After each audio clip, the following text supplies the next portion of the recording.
share either a story or a value and what it means as, you know, its meaning in your life. If there's somebody that would like to share their own or give permission to share their partners, anybody like to give us an example of a value that gives meaning to your life? Grant? So Kim is a fairly religious person.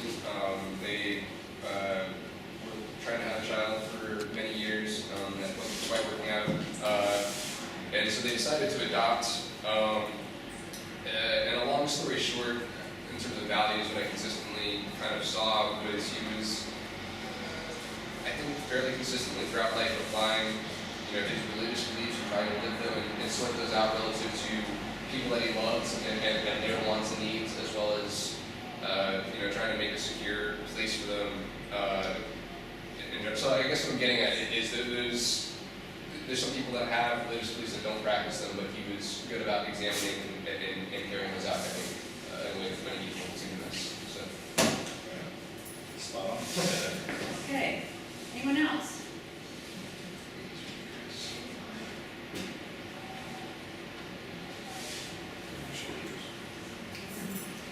Yes. All right, so Katie was raising animals, has her own small kind of farm going on, and she does that because she wants that appreciation for where the food comes from, kind of that whole, or you might call it circle for life would be the word I use, where it's coming from. She talks about the hard work and labor that goes with that.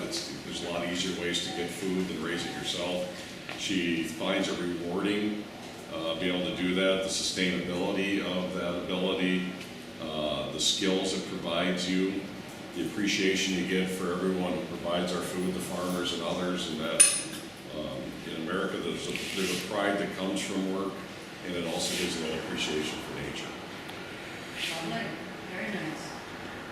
I was thinking about that because we were in Thailand in February, and I've never really liked zoos much, you know, but in Thailand you could see the elephants in their reserves, and it was such an inspirational moment for me. I mean, I love those elephants, you know, it was a very different kind of experience than what I understand from zoos. They're magnificent animals. So you probably have that same feeling about your own. Well, I just got back from a safari in Tanzania, so I've got my elephants too. So I completely understand being in the Jeep versus seeing them in a pen or something like that. It's very unique. Okay. I'll share one of mine with you. And sometimes you learn about your values from others.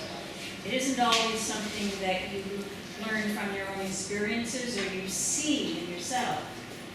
And when I was teaching the students at the university, one of my students wrote a paper and said that one of my values was loving into learning.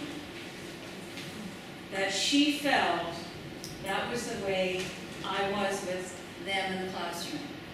Love them into learning. I did not know that. I mean, I love my students, but I had not put that together as a value. So one of the things about this is you need others to do it with. I mean, you can't do it by yourself, but you learn in that process of making yourself vulnerable, which is not always that easy to do, but it's part of the process. Yeah, well, what I saw Jackie do and other people that ask that question, how do I improve my practice, is all the time focus on what they were doing daily in their professional practice. So it's like yourselves. You'll have a practice that you engage in and work out how to improve it.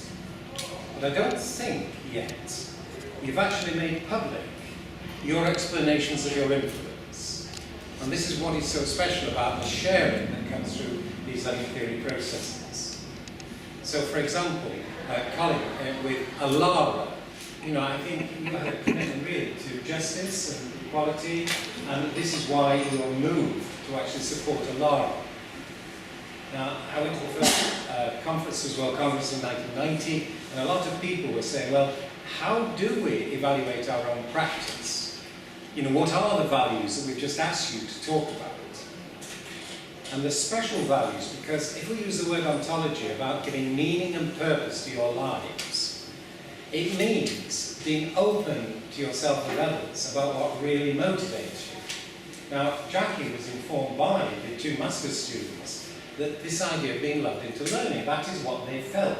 And we've got a paper, Jackie's got one, and the two teachers have, within this educational journal Loving Theories. I'll show you how to access it, because that idea of being loved into learning, which I don't believe any of you will have actually brought into the public domain as being important to you, and yet, I think if you're really asked to go deeply into what really matters to you, when we did this yesterday, and I think it was Hillary's talk, the three of us actually quite quickly came to the idea that, well, we love what we do.